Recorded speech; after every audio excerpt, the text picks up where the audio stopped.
ಏನಂದ್ರೆ ನಮ್ಮ JDS ಪಕ್ಷ ಹೆಂಗೆ ಅಂದ್ರೆ ಎಲ್ಲ ಒಂದು ಕುಟುಂಬದ ಥರ, ಯಾವುದೇ ಒಂದು ಜಾತ್ಯತೀತವಾಗಿ ಯಾವುದೂ ಇಲ್ಲ.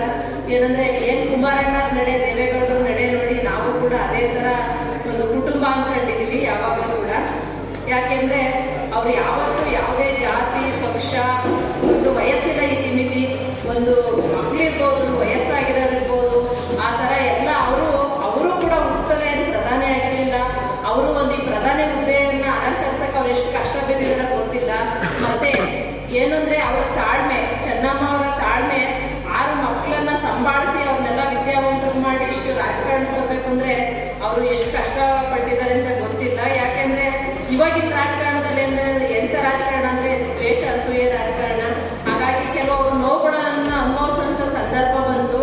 ಅವ್ರಿನ್ನೂ ಕೆಲವಾರ ಕಾಲ ಬದುಕೋರು ಏನೋ ಅಂತ ನಮ್ಗನ್ಸುತ್ತೆ. ಒಂದು ಚಿಂತೆ ಅನ್ನೋದು ಯಾವುದಕ್ಕಾದ್ರೂ ಔಷಧಿ ಐತೆ, ಈ ಮಾನಸಿಕವಾದ ಇದಕ್ಕೆ ಔಷಧಿ ಇಲ್ಲ ಅಂತ ಏನ್ ಹೇಳ್ತಾರೆ ಅದು ಕೂಡ ಸತ್ಯ ಅನಿಸ್ತೀವಿ. ಆದ್ರೂ ಕೂಡ ಅವ್ರು ಬಹಳಷ್ಟು ದಿವಸ ನಮ್ಗೆ ಒಂದು ಉದಾಹರಣೆ ಅಂದ್ರೆ ನಮ್ಮ ಹಳ್ಳಿಯಿಂದ ಹೋಗಿರೋ ಮಕ್ಕಳನ್ನೇ ಅವ್ರು ಅಷ್ಟು ಚೆನ್ನಾಗಿ ಭಾವಿಸಿದ್ದಾರೆ. ಅಂದ್ರೆ ಒಂದೇ ಒಂದು ಉದಾಹರಣೆ, ನಮ್ಮ ಚಿಕ್ಕಮ್ಮವ್ರ ಮಗ ಒಬ್ಬ ಚೆನ್ನಮ್ಮಜ್ಜಿಯವರು, ದೇವೇಗೌಡರು ಎಲ್ಲರೂ ಹೊರಟ್ರೆ ಕಾರ್ ಡ್ರೈವಿಂಗಿಗೆ ಹೋಗೋದು. ಅವ್ನು ಹೋದಂತ ಸಂದರ್ಭದಲ್ಲಿ ಅವ್ರು ಫ್ಲೈಟ್ ಹೋಗಿದ್ದಾಗ ಕಾರಲ್ಲಿ ಕರ್ಕೊಂಡು ಹೋಗೋದಂತೆ.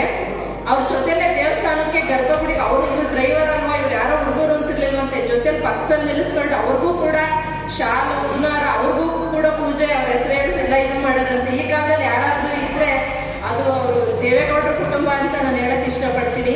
ಮತ್ತೆ ಮನೆಗೆ ಬಿಡಕ್ಕೆ ಕರ್ಕೊಂಡು ಹೋದಂತ ಸಂದರ್ಭದಲ್ಲಿ ಅವ್ರ ಜೊತೆ ಕೂರಿಸಿ ಊಟ ಮಾಡಿ ಅವ್ರ ತಲೆ ಸರ್ವಿ ಬೆನ್ಸೋರಿ ಜೇಬಿಗೆ 2,000 ಅಮೌಂಟ್ ಇಟ್ಟು ಕಳಿಸಿರಂತೆ. ನಿಜವಾಗ್ಲೂ ನಾನು ಹೇಳ್ತೀನಿ, ನೀನ್ ಎಷ್ಟು ಅದೃಷ್ಟವಂತನಪ್ಪ ಅವ್ರ ಜೊತೆಗೆಲ್ಲ ಹಿಂಗಿದ್ದಲ್ಲ ಅಂತ ನಾನು ಇವಾಗ್ಲೂ ಹೇಳ್ತೀನಿ.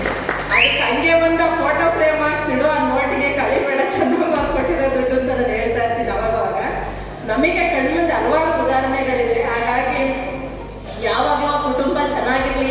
ಈ ರಾಜ್ಯದ ಜನತೆ ಮತ್ತೆ ಈಗಿರೋ ಸನ್ನಿವೇಶದ ಪ್ರಕಾರ ಕುಮಾರಣ್ಣ ಏನ್ ದೇಶದ ಜನತೆನ ನೋಡೋಂಥ ಅವಕಾಶ ಸಿಕ್ಕಿದೆ.